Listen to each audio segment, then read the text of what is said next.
지금 비가 굉장히 많이 한 주간 또 내렸는데요. 여러분 가정은 괜찮으신지 모르겠습니다. 그 충청도 예산에 비가 많이 와서 인명피해가 있다는 소식을 듣는데요. 아무쪼록 위로해 주시고 또 기도해 주시기를 바라겠습니다. 저는 지난 안식월에 미국의 사우스캐롤라이나에 있는 미주 OM을 잠시 다녀왔는데요. 이 돌아올 때 뉴욕을 거쳐서 비행기가 돌아왔습니다. 우리가 비행기 탈 때 항상 관심 있는 것 중에 하나가 옆에 누가 타는가인데요. 저는 조폭 스타일만 이렇게 타지 않으면 참 괜찮은데 왜 문신한 분들 제가 좀 무서워하거든요. 근데 같이 옆에 타신 분이요. 인천을 거쳐서 타이완으로 가시는 조그만 체구의 할머니 한 분이 탔습니다. 제가 비행기 안에서 성경책을 읽고 있으니까 이 할머니가 이제 말을 걸어오기를 시작했습니다. 이 할머니는 자신의 철학에 관심이 있다고 이야기를 하면서 그 옆에 있는 종이컵을 이렇게 들어 보이더니요. 물이 반쯤 그 이상 차 있으면 선행으로 구원을 받는 것이고 물이 그 아래 차 있으면 이제 지옥에 간다는 이야기를 저에게 했습니다. 선행이 중요하다는 이야기를 한 것이죠. 저는 마침 이때다 싶어가지고요. 제가 목사라는 이야기는 하지 않고 우리가 모두 죄인이기 때문에 믿음으로 예수를 믿음으로 구원을 받는다는 복음을 들려주었습니다. 이 할머니가 이 복음을 듣지를 잘 않으시더라고요. 그러고서 계속 이제 저에게 비행기 안에서 선행을 베풀어 주시는 거예요. 저 앞에 아마 가족으로 보이는 사람인 것 같은데요. 거기 가서 음식도 갖다 주시고 기내식이 나왔는데 제가 별로 좋아하는 음식이 아닌데 저에게 물어보지도 않고 그냥 그 음식을 또 제 그릇에다가 얹어주시고 그래서 제가 푸짐하게 먹었던 기억이 있습니다. 여러분, 만일에 이 할머니가 자신의 선행으로 구원을 얻으려고 이런 선행을 베푼다면 그 선행은 저를 위한 것이 아니고 그 할머니 자신을 위한 것이죠.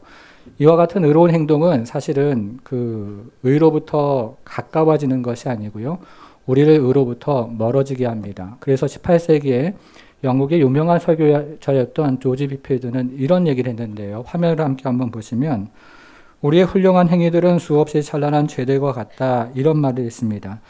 우리의 훌륭한 행위들이 자신의 구원을 위한 것이라면 그것은 하나님 앞에서는 그저 찬란하게 빛나는 더욱 찬란하게 빛나는 죄들일 뿐이다. 라는 이야기를 한 것이죠. 이러한 행위들이 우리를 의로 인도하는 것이 아니라 오히려 의로부터 멀어지게 한다는 그런 의미입니다. 자, 그러면 성경은 어떻게 이야기를 하고 있습니까? 우리가 읽진 않았지만 20절을 한번 보겠습니다. 20절. 그러므로 율법의 행위로는 그의 앞에 의롭다 하심을 얻을 육체가 없나니 이야기하죠. 행위로 구원을 받을 수 있다는 겁니까? 없다는 겁니까? 네, 없다는 거죠. 행위로 구원받지 못합니다. 어떻게 그러면 구원을 받습니까? 21절 오늘 본문 계속 한번 보겠습니다. 21절 이제는 율법 외에 원문에는요. 그러나 이렇게 시작합니다. 그러나 이제는 율법 외에 이렇게 시작하는데요. 여러분 율법이 우리에게 요구하는 게 뭐죠? 행위죠. 그러나 율법과는 성격이 다른 행위를 요구하지 않는 하나님의 한 의가 나타났으니 율법과 선지자들에게 증거를 받은 것이라. 곧 예수 그리스도를 뭐라고 되어 있습니까? 믿음으로 말미암는 모든 믿는 자에게 미치는 하나님의 의다 이야기를 합니다. 저희 교회는 매년 인도네시아 메단 지역을 중심으로 교회 개척 사역을 지원하고 있는데요. 작년에는 첫 번째 교회 아이르 꺼밀리안 교회 개척 지원을 했고요. 올해는 두 번째 교회 탄중사리 메단 교회를 8월 달에 이제 팀으로 가서 또 기공 예배를 드리면서 지원을 합니다. 인도네시아는 세계 최대 무슬림 국가인데요.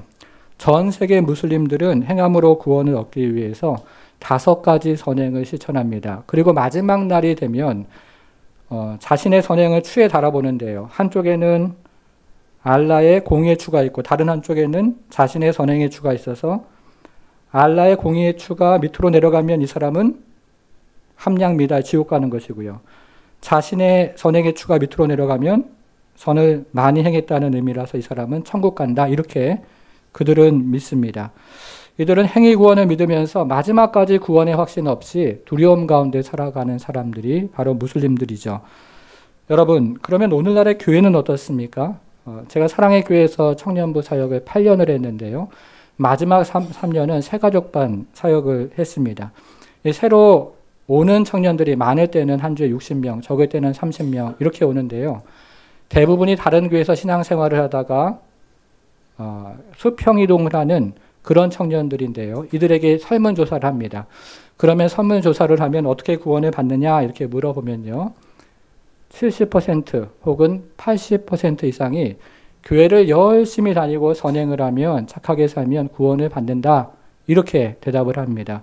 대부분의 청년들이 매우 놀랍게도 행위로 구원을 받는 것으로 알고 있습니다. 여러분, 우리 교회는 어떨까요? 오래전에 우리 교회 청년들에게 똑같은 설문조사를 했는데요. 똑같은 퍼센테이지로 똑같은 대답이 나왔습니다. 지금은 잘 양육을 받아서 그렇게 대답을 하지는 않지만 그 전까지만 해도 우리 교회 청년들도 교회 열심히 다니고 착하게 살면 구원을 받습니다. 이렇게 대답을 했던 것입니다. 여러분, 성경은 어떻게 이야기합니까? 행위로 구원 받지 못하는 거죠. 믿음으로 구원을 받는 것입니다. 내세울 만한 선행, 자랑할 만한 업적 없어도 우리는 오직 믿음으로 구원을 받는 것입니다. 그것이 복음이죠. 여러분, 그래서 교회를 다니는 분들이 가장 많이 듣는 단어가 바로 믿음이라는 단어입니다. 그런데요, 교회를 다니는 분들이 가장 오해를 하는 단어 중에 하나도 바로 이 믿음이라는 단어입니다. 제가 보통 이제 어느 분을 만나서 이렇게 물어볼 때 보면요. 집사님, 믿음이 무엇입니까? 이렇게 질문을 하면요. 대부분의 성도들이 예수 믿어서 천국 가는 겁니다. 이렇게 대답을 합니다. 이 대답이 틀린 대답일까요? 맞는 대답일까요? 틀린 대답 아니죠. 틀린 대답 아닙니다. 이 대답은 틀린 대답은 아닙니다만 이 대답은요. 믿음이라는 이 실체가 가지고 있는 그 풍성함과 부요로움과 그리고 영광스러움을 싹둑싹둑 잘라버린 대답입니다. 이 대답은 잘못된 대답 아닙니다. 그러나 잘못된 대답은 아니지만 믿음이라는 나무가 가지고 있는 그 뿌리의 깊이와 수많은 가지 그리고 열매의 풍성함을 대부분을 다 잘라버린 대답이라고 생각이 됩니다. 나무를 나무라고 이야기하는 대답이면은 분명하지만 그 나무를 살아있는 나무를 마치 죽은 나무라고 대답하는 그런 부요로움을 다 잃어버린 대답인 것처럼 들립니다. 여러분, 성경이 말하는 믿음이 무엇일까요? 26절을 한번 보겠습니다. 오늘 본문은 굉장히 중요한 본문인데요. 우리가 하나하나 짚어서 따져가면서 좀 볼 필요가 있습니다. 26절, 곧 이때에 자기의 의로우심을 나타내사 자기도 의로우시며 또한 같이 한번 읽겠습니다. 시작. 예수 믿는 자를 의롭다 하려 하시니라. 예, 그 뒷부분만 같이 한번 읽어보겠습니다. 시작. 예수 믿는 자를 의롭다 하려 하시니라. 우리말 성경에는 잘 드러나지 않지만 헬라어 성경으로 읽으면 분명하게 드러나는 것이 있습니다. 이 말씀을 헬라어 원문으로 직역을 하면 화면처럼 되는데요. 네, 제가 한번 읽어보겠습니다. 의롭게 한다 그 사람을 의로부터 믿음 예수의. 어렵죠? 무슨 말인지 아시겠습니까? 모르시겠죠? 이것은요. 반대 방향으로 읽어야 됩니다. 반대 방향으로 읽으면 뜻이 통합니다. 제가 한번 읽어볼게요. 예수의 믿음으로부터 그 사람을 의롭게 한다. 여러분 이해하셨습니까? 예, 다시 한번 같이 한번 읽어볼게요. 시작. 예수의 믿음으로부터 그 사람을 의롭게 한다. 여러분 여기서요. 저 화면 계속 한번 보셔요. 절대 놓쳐서는 안 되는 단어가 노란색으로 되어 있는 의로부터라는 단어입니다. 제가 신학교를 다닐 때요. 제가 다녔던 신학교는 이 구약 성경을 기록한 히브리 말은 2학기밖에 가르쳐 주질 않아가지고 제가 지금 히브리 말을 아직도 잘 모릅니다. 그런데 이 신약 성경을 기록한 헬라 말은 5학기를 가르쳐 줘가지고요. 제가 지금도 기억이 나는 단어가 조금 종종 있는데요. 그 가운데 하나가 저 의로부터라는 에크라는 히브리 단어입니다. 의로부터라는 단어가 에크라는 히브리 말을 번역한 것인데요. 이 에크라는 작은 전치사가 이 중요한 말씀을 이해하는 키가 됩니다. 저 에크라는 의로부터라는 작은 하나의 전치사 단어가요. 복음의 핵심을 이해하는 아주 중요한 단어가 됩니다. 자, 이것을 생각하면서 이제 우리말 성경하고 히브리말 성경을 한번 비교해 보겠습니다. 자, 먼저 화면으로요. 우리말 성경을 한번 보겠습니다. 자, 26절이죠. 26절. 같이 읽어볼게요. 시작. 예수 믿는 자를 의롭다 하려 하심이라. 여러분, 이렇게 이해를 하면 믿음의 주체가 누가 되는 거예요? 내가 되죠. 내가. 저 우리말 성경처럼 이해를 하면 내가 예수를 믿어서 의롭게 되는 겁니다. 그렇게 이해가 되죠? 예수 믿는 자를 의롭다 하려 하심이라. 이렇게 얘기하니까요. 내가 예수를 믿어서 내가 의롭게 되는 겁니다. 이해하셨죠? 자, 이번에는 헬라어 성경으로 한번 보겠습니다. 헬라어 성경에는 이렇게 나와 있습니다. 예수의 믿음으로부터 그 사람을 의롭게 합니다. 이렇게 되어 있습니다. 자, 그러면 여기서는 믿음의 주체가 누굽니까? 예수님이죠. 예수님으로부터 나오는 믿음으로 그 사람이 의롭게 됩니다. 예수님께서 주시는 믿음으로 그 사람이 의롭게 됩니다. 너무 다르죠? 우리말 성경은 내가 예수를 믿어서 의롭게 됩니다. 이렇게 이야기를 하는 것이고요. 그러나 실제로는 원문 성경을 보니까 예수님으로부터 나오는 믿음, 예수님께서 주시는 믿음으로 내가 의롭게 됩니다. 이렇게 이야기를 하고 있습니다. 여러분 이해하셨죠? 너무 다릅니다. 그렇죠? 성도 여러분, 예수 믿는 믿음은요, 절대로 내 안에서 나올 수가 없습니다. 우리가 지금까지 살펴보았던 4시간에 걸쳐 살펴보았던 죄인됨, 그렇죠? 이 죄가 우리를 죄의 지배 아래 두어서 우리 각 사람의 각 부분에 구석구석 스며들어서 우리 모든 부분을 부패하게 만들었기 때문에 예수 믿는 이 선한 믿음은 절대로 우리 안에서 나올 수가 없습니다. 우리가 지난주에 또 로마서 통해서 확인해 봤는데요. 우리의 지각이 닫혀 있고 우리의 의지가 한쪽으로 기울어져 있고 우리의 정서가 망가져 있고 우리의 발과 우리의 입술이 다 훼손되어 있기 때문에 예수를 믿는 이 믿음은 절대로 우리에게서 나올 수가 없습니다.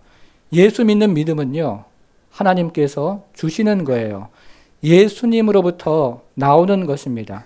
믿음의 주여 온전케 하시는 이인 예수님께서 이 믿음 우리에게 주셔야 우리가 예수 믿게 되는 것입니다.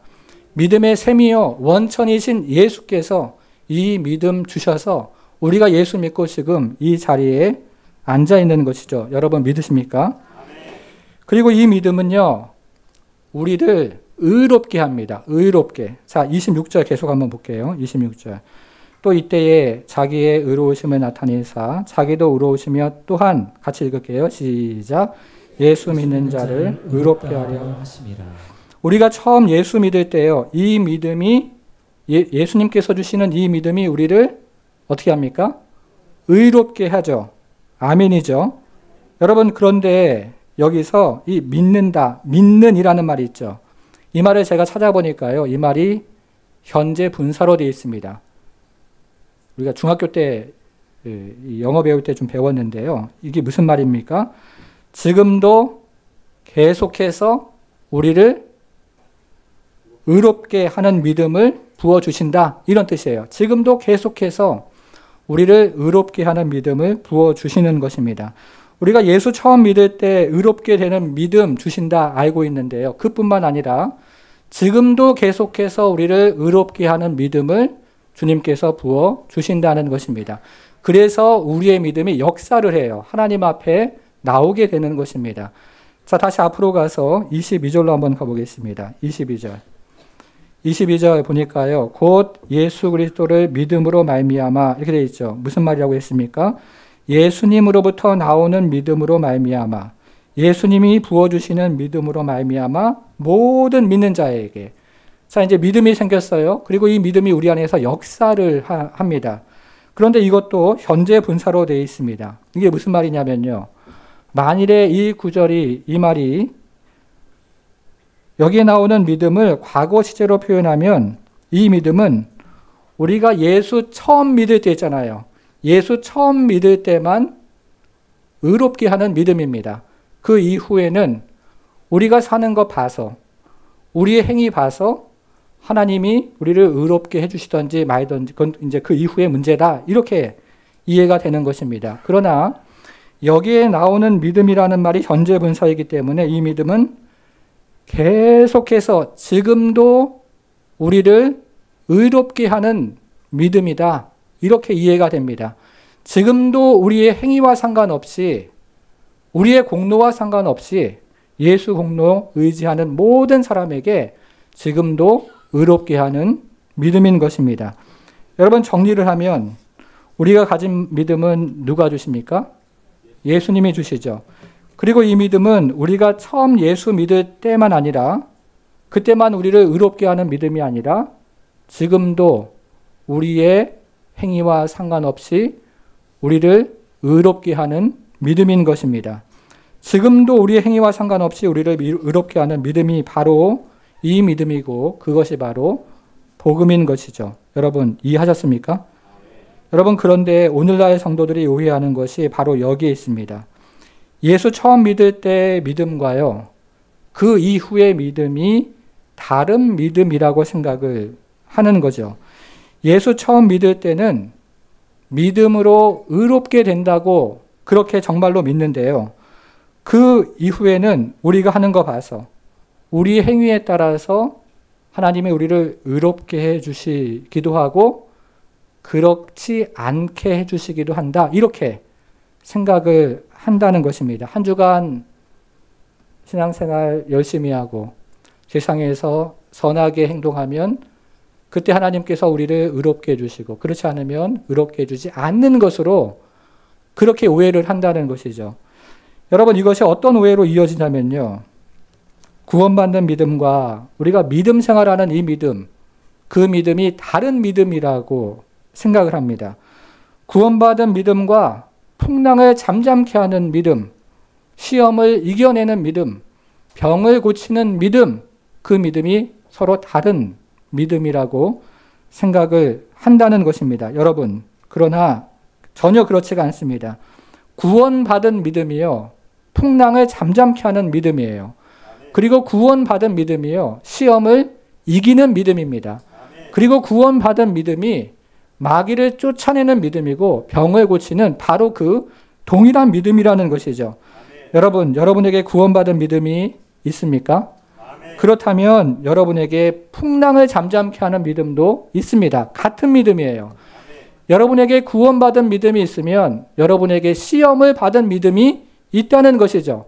여러분에게 병을 고치는 믿음도 있고 여러분에게 마귀를 물리치는 믿음도 있다는 것입니다. 왜냐하면 이 믿음을 누가 주셨기 때문에? 예수님께서 주셨기 때문에. 그리고 이 믿음을 우리가 예수 믿을 때만 주시는 것이 아니고 지금도 이 믿음을 주고 계시기 때문에 그렇다는 것입니다. 여러분, 우리가 지금 살펴보는 로마서는요, 사람들이 이야기하죠. 성경 중에 성경이다, 이렇게 이야기를 합니다. 특별히 종교개혁자 마틴 루터는 오늘 우리가 6절 읽었는데요, 이 6절이 로마서의 핵심이고 그리고 요지다, 이렇게 이야기를 합니다. 그러면 우리가 살펴보는 6절이 특별히 강조하고 있는 것이 있는데 그것이 무엇일까 하는 것입니다. 우리가 성경을 찾아가면서 좀 확인을 해보겠습니다. 여러분, 21절에서요, 의라는 말이 한번 표시를 해보시겠습니다. 21절에서 의라는 말이 있죠. 22절에서도 하나님의 의할 때 그 의라는 말에 표시를 해보겠습니다. 25절에도 나오는데요, 25절에는 같은 단어가 의로우심이라고 나와요. 표시 한번 해보시고, 26절에서도 의로우심이라고 나옵니다. 거기다 표시를 한번 해보겠습니다. 자, 몇 번 했습니까? 네. 근데 이 의라는 말이요, 동사로도 나옵니다. 24절에서 의롭다 한번 표시해 보시고요. 26절에서도 의롭다 표시 한번 해보세요. 자, 그리고 이 단어가 형용사로도 나오는데요, 26절에서 의로우시며 의로운, 이렇게 나옵니다. 여러분, 지금 저를 따라오고 계십니까? 네, 다 찾으셨죠? 자, 이렇게 이해를 하면요, 로마서 전체가 이야기하는 핵심이요 요지가 뭐가 됩니까? 의가 되죠. 자, 그러면 성경이 말하는 의가 도대체 무엇인가 하는 것입니다. 선뜻 대답하기가 어렵습니다. 의가 뭔가 많이 들어는 봤는데 이게 도대체 무엇일까 이렇게 생각이 되죠.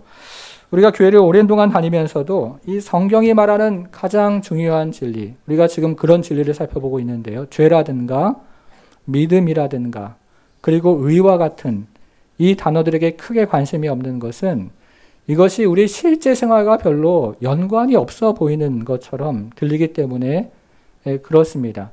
그래서 우리가 관심 있는 이야기들을 우리가 자꾸 이제 받아들이면서 가장 기본이 되는 것들을 놓쳐버리는 경우가 많죠. 그러나 지금 우리가 살펴보는 이런 단어들이 뿌리를 내리면요.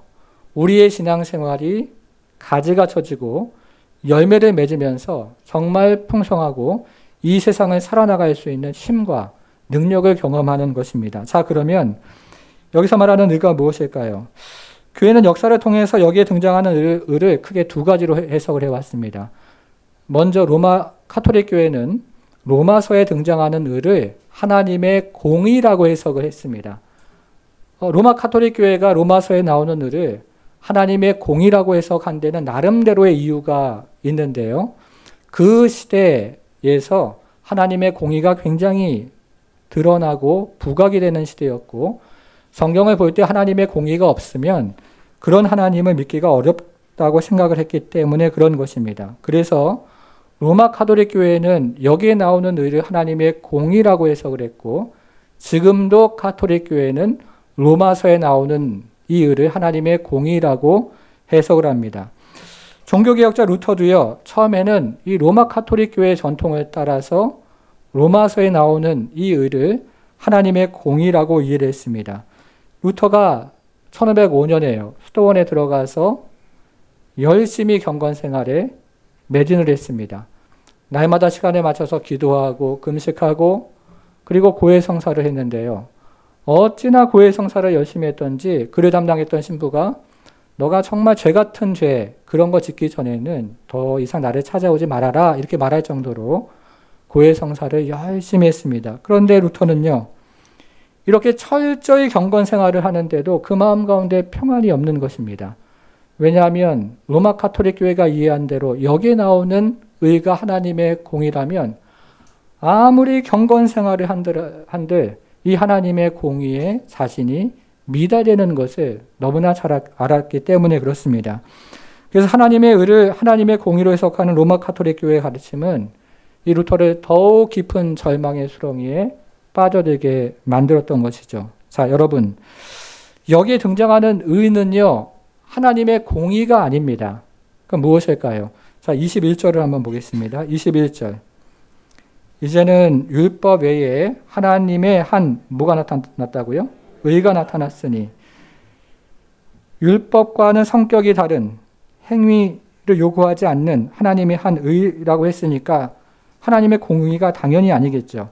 자, 그런데요. 이 의라는 단어가 여러분 어떻게 들리세요? 굉장히 좀 추상적으로 이해하기 어렵게 이 의라는 단어가 들립니다. 그래서 조금만 더 쉽게 풀어서 이야기를 하면요. 화면을 한번 보시면요. 이렇게 이해가 됩니다. 뭐라고 되어 있습니까? 완전한 의로움. 여기서 의라는 말은 좀 쉽게 이야기하면 완전한 의로움입니다. 하나님께서 우리에게 주시는 의가 완전한 의로움이라는 거죠. 여러분, 우리가 성경을 읽으면서요.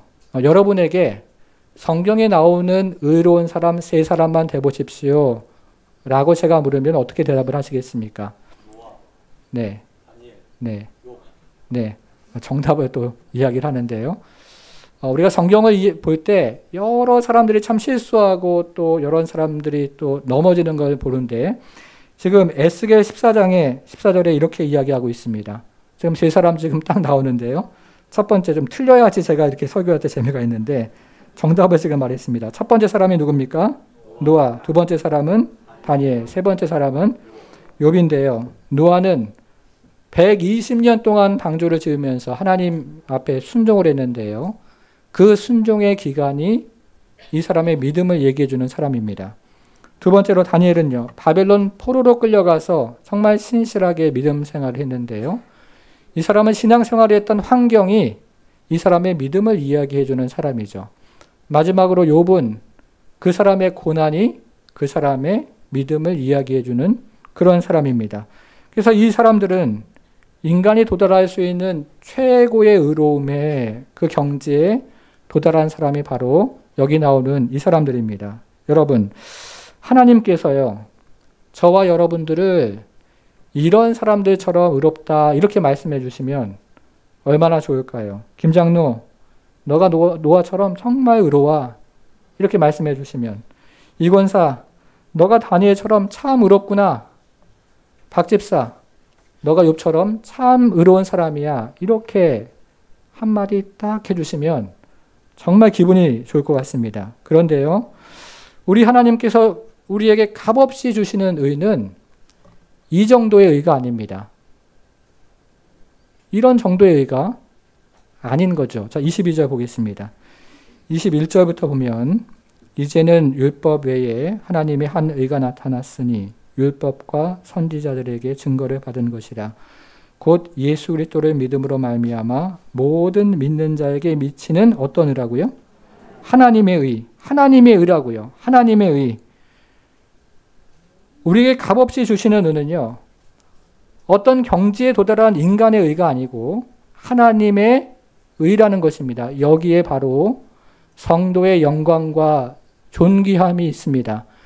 여러분, 그런데 우리가 여기에 나오는 하나님의 의를 조금 더 이해하면 더 큰 존귀함과 영광이 드러나고 발견됩니다.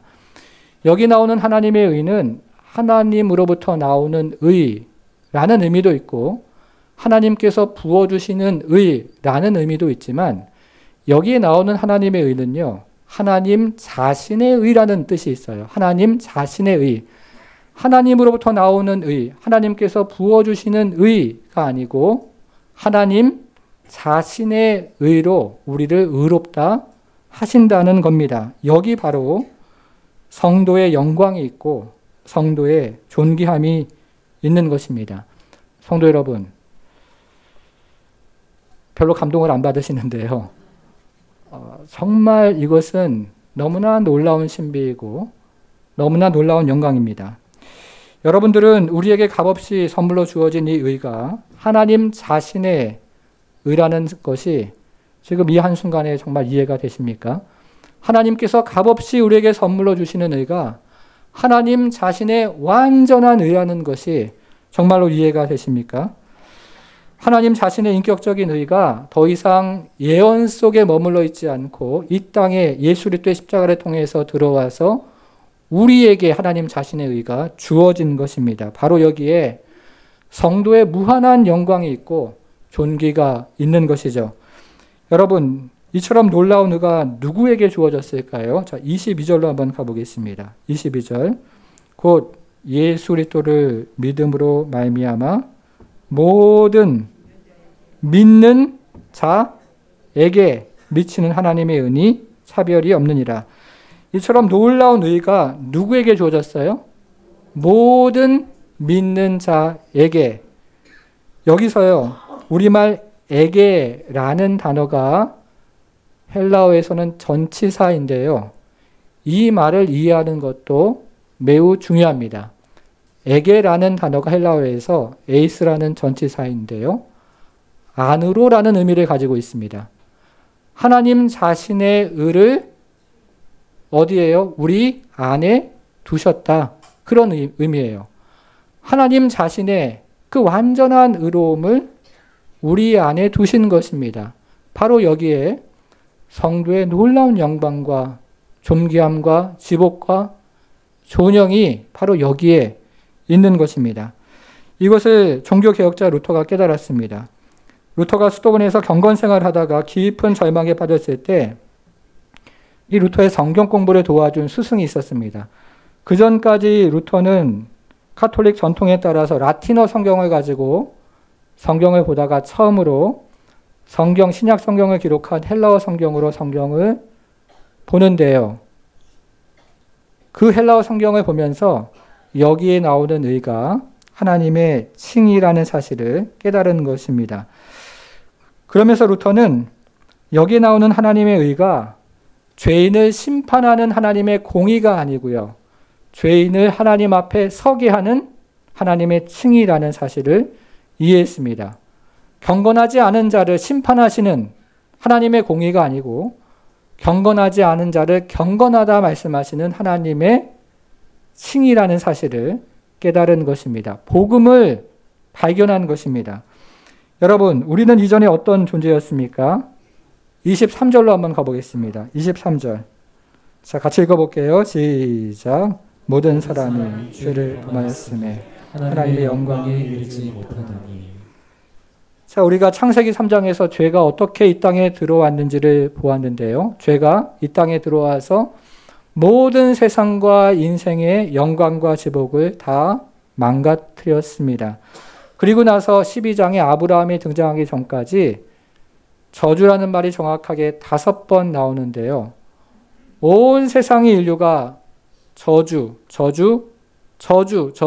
아래 있다라고 이야기하는 것입니다.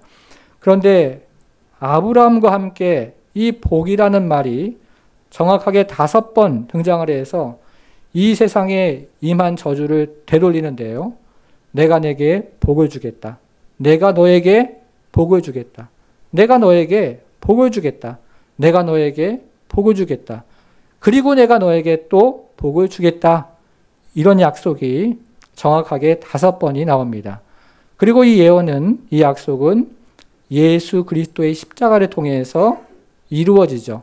그래서 예수께서 우리의 모든 저주를 십자가에서 다 짊어지시고 그리고 우리에게 하나님의 그 은혜와 복을 십자가에서 주시는 것이 바로 이 약속의 성취입니다. 여러분, 그러면 이 복이 어디에서부터 시작을 합니까? 자, 24절을 한번 보겠습니다. 24절. 그리스도 예수 안에 있는 성령으로 말미암아. 이 무슨 말입니까? 좀 쉽게 얘기하면 예수님의 십자가로 말미암아 이런 얘기입니다. 성령이라는 말이 좀 어렵지만 십자가 이렇게 생각하시면 되겠습니다. 자, 그 다음 말 같이 또 읽어보겠습니다. 시작. 하나님의 은혜로 값없이 의롭다 하심을 얻은 자 되었느니라. 자, 이 복이 어디에서부터 시작하냐면 칭의에서 시작을 합니다. 이 복은요, 하나님과 올바른 관계를 맺는 것에서부터 시작을 합니다. 복 대신 하나님을 떠나 있던 인생이 복 대신 하나님과 올바른 관계를 맺는 것에서 시작을 하는 것이죠. 여러분, 저주가 무엇입니까? 하나님께서 얼굴을 돌리시는 것이 저주죠. 여러분, 복이 무엇입니까? 복 대신 하나님께서 얼굴을 비추어 주시는 것이 복입니다. 하나님이 얼굴을 돌리시는 것이 저주고요. 복 대신 하나님이 얼굴을 비춰 주시는 것이 그것이 바로 축복입니다. 여러분 믿으십니까? 그런데 우리가 지금 이 26절, 24절이죠. 24절이 제가 이것도 다시 한번 좀 보니까요. 이 말씀도 현재 분사로 되어 있습니다. 무슨 말이냐면요. 복의 근원이신 하나님께서 항상 끊임없이 얼굴을 비추어 주신다. 이런 뜻입니다. 우리가 예수 처음 믿을 때 하나님께서 그 얼굴을 비춰주시면서 우리를 의롭다 하시고 그 이후로부터는 너가 잘하나 못하나 한번 두고 보자 라고 말씀하시면서 얼굴을 비춰주시기도 하고 돌리시기도 하고 이런 것이 아니라 하나님께서 항상 그 얼굴을 성도에게 비추어 주신다. 이런 의미를 가지고 있어요. 여러분 이해하셨습니까? 우리의 행위와 상관없이 지금도 하나님께서 그분의 얼굴을 우리에게 항상 비추어 주셔서 그분 앞으로 나오는 모든 인생에게 하나님께서 복 주시기를 원하신다는 것입니다. 24절을 다시 한번 보셔요. 24절. 그리스도 예수 안에 있는 성령으로 말미암아 하나님의 은혜로 되어 있는데 그리스도 예수 안에 있는 십자가의 구속으로 말미암아 하나님의 은혜로 그 다음 단어가 중요합니다. 뭐라고 되어 있습니까? 값없이. 자, 처음 예수 믿을 때만 아니라고요. 이게 제가 지금 현재 분사로 되어 있다고 말씀해 주었는데요. 지금도 값없이 우리의 공로 없이 우리의 훌륭한 선행 업적 그거 아니고 지금도 값없이 예수 믿는 믿음을 우리에게 주셔서 하나님 앞에서 의롭다, 차별이 없이 의롭다 이렇게 말씀하시는 그것이 바로 하나님의 크신 은혜라는 것입니다. 사랑하는 여러분, 하나님은요 3,000배를 드려야 우리를 받아주시는 분이 아닙니다. 그리고 무슬림들처럼 폭탄 테러로 자신의 무언가를 증명해야 우리를 받아주시는 그런 분이 아닙니다. 아무 공로 없어도 다 내게로 오라. 내가 너희를 쉬게 하리라. 말씀하시죠. 아무 자격 없어도 지난 한 주간 우리 돌아보면 참 부끄러운 일 많지만 그러나 하나님께서 아무 자격 없는 자에게 나에게로 오라. 내가 너희를 쉬게 하리라. 말씀하십니다. 제가 사역을 이제 8년을 하다 보니까 여러분의 얼굴만 봐도 지난 한 주간 어떻게 사셨는지 대충 압니다.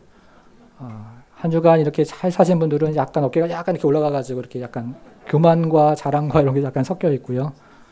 한 주간 또 이렇게 약간 고난과 고통 가운데 있으셨던 분들은 어깨가 약간 내려가면서 그런 모습들이 우리 가운데 있다는 것이죠. 그런데요, 지금 하나님께서 뭐라고 말씀하시냐면 예수 처음 믿을 때만 내가 너를 의롭다 이렇게 말씀하신 게 아니고 지금도 내가 너를 의롭다 이렇게 여겨서 나에게 오는 모든 인생을 내 품에서 품고 복주기를 원한다 이렇게 말씀을 하고 계신다는 것입니다.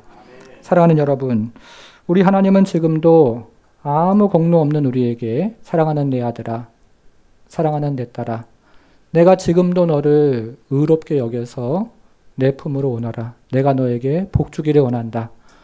아무 자격 없고 아무 공로 없고 지난 한 주간 돌아보면 부끄러운 일 많지만 그러나 사랑하는 아들아, 사랑하는 딸아, 내가 지금도 너를 나의 의로움으로 완전한 의로움으로 부어주어서 내 안에 들어오는 모든 자에게 복주기를 원한다. 이렇게 말씀을 하고 계세요. 이사야가 뭐라고 얘기했습니까? 너희 모든 목마른 자들아 물로 나오라. 돈 없는 자도 오라. 너희는 와서 먹되 돈 없이 값 없이 와서 포도주와 젖을 사라. 이렇게 말하지 않았습니까? 우리가 인생을 살아가면서 고난 당할 때, 실패할 때, 그리고 참으로 아무런 소망과 희망이 없이 정말 우리가 땅바닥에 바짝 엎드려져 있을 바로 그때에도 하나님은 자신의 완전한 의로움을 우리에게 부어주셔서 하나님 앞에 나오는 모든 자에게 품어주시고 받아주시고 복 주시기를 원하신다는 것입니다. 사랑하는 여러분, 우리가 이 믿음 가지고 주 앞에 나갈 때 주님께서 주시는 그 은혜, 값없는 은혜를 받아 누리며 살아가는 그런 성도가 되기를 바랍니다. 예수의 공로 의지함이 우리가 나올 때 예수께서 우리를 대신해서 질고를 지시고 그래서 우리가 그 복음 안에서 지금도 이 시간에 하나님께서 부어주시는 자신의 완전한 의로움을 덧입어서 주 앞에 나오는 그 안에 하나님께서 주시는 복을 누리며 인생의 모든 질고를 주 앞에 다 내어 맡기고 우리가 잃어버렸던 하나님의 형상과 영광과 그 존귀함을 받아 누리는 모든 성도 되기를 주님의 이름으로 축원합니다. 모든 것이 주님의 은혜라면 함께 찬양하면서 우리 주신 말씀을 한번 기억하겠습니다.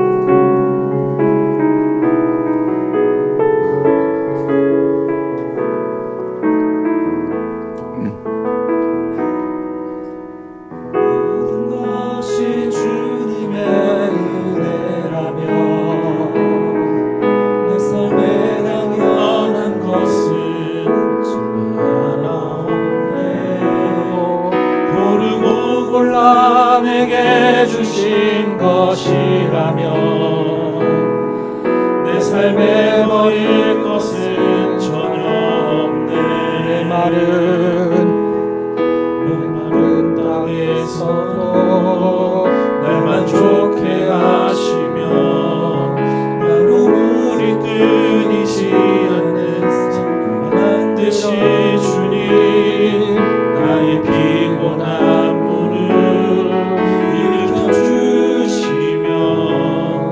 지금도 나를 인도하시네.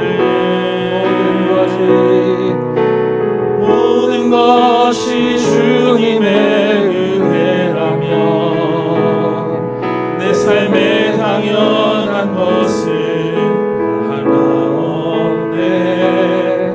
고르고 골라 내게 주신 것이라면 내 삶에 버릴 것은 전혀 없네. 모든 것이 주님의 은혜라면 내 삶에 당연한 것은 하나 없네. 고르고 골라 내게 주신 것이라면 내 삶에 버릴 것은 전혀 없네.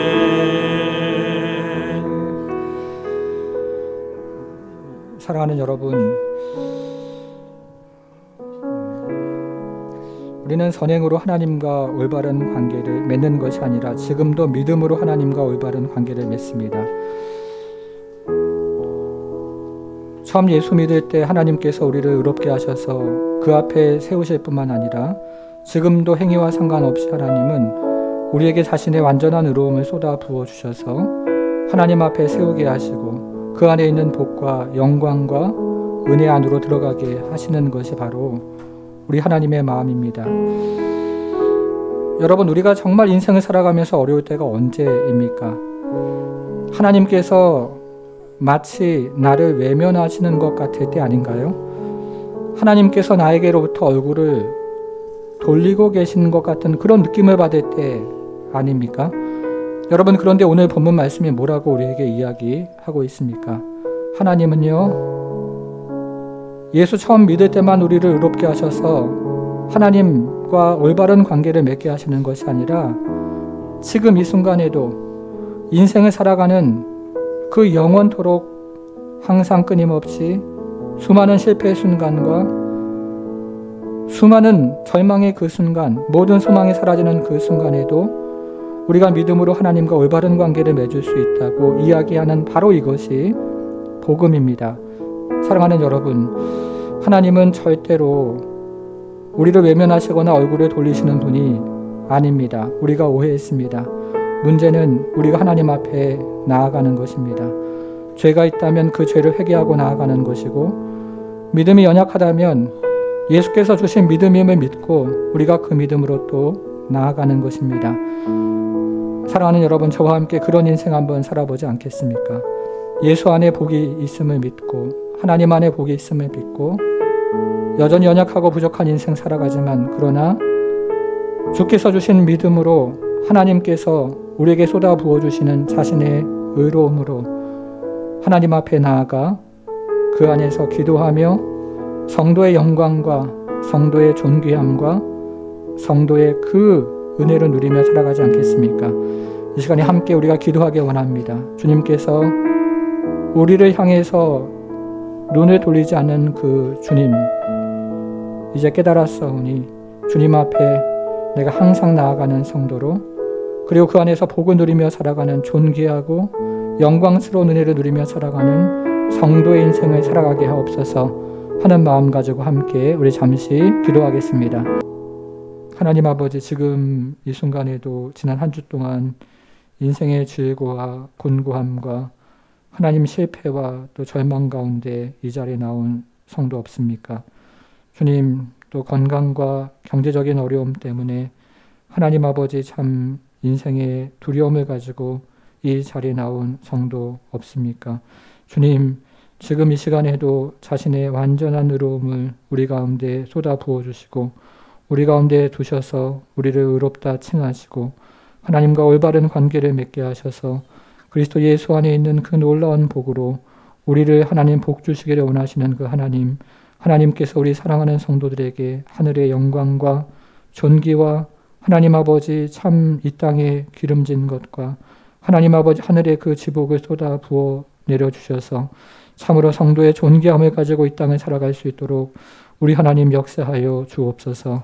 하나님 아버지, 참으로 하나님은 항상 우리를 하나님 바라보시며 또 하나님 우리를 위해서 빛을 비추시는 분인데, 하나님 아버지 참으로 우리가 다시 한번 믿음을 가지고 주 앞에 나와 간구하며 기도할 때 하나님 아버지 죄 안에서 잃어버렸던 그 아담의 영광, 그리고 존귀함, 그리고 그 안에 있는 지복이 다시 한번 예수 안에서 이곳에서 예배할 때마다, 또 우리가 기도할 때마다, 우리 삶의 현장에서 주 앞에 메어 달릴 때마다 회복되는 은혜를 경험하게 하시고, 그래서 이 땅을 살아갈 때 하나님 아버지 우리의 의로 살아가지 말게 하시고, 하나님께서 주시는 그 영광과 하나님 존귀함과 하나님 아버지 성도의 하나님 아버지 그 영광, 능력을 가지고 살아갈 수 있도록 우리 하나님 함께하여 주옵소서.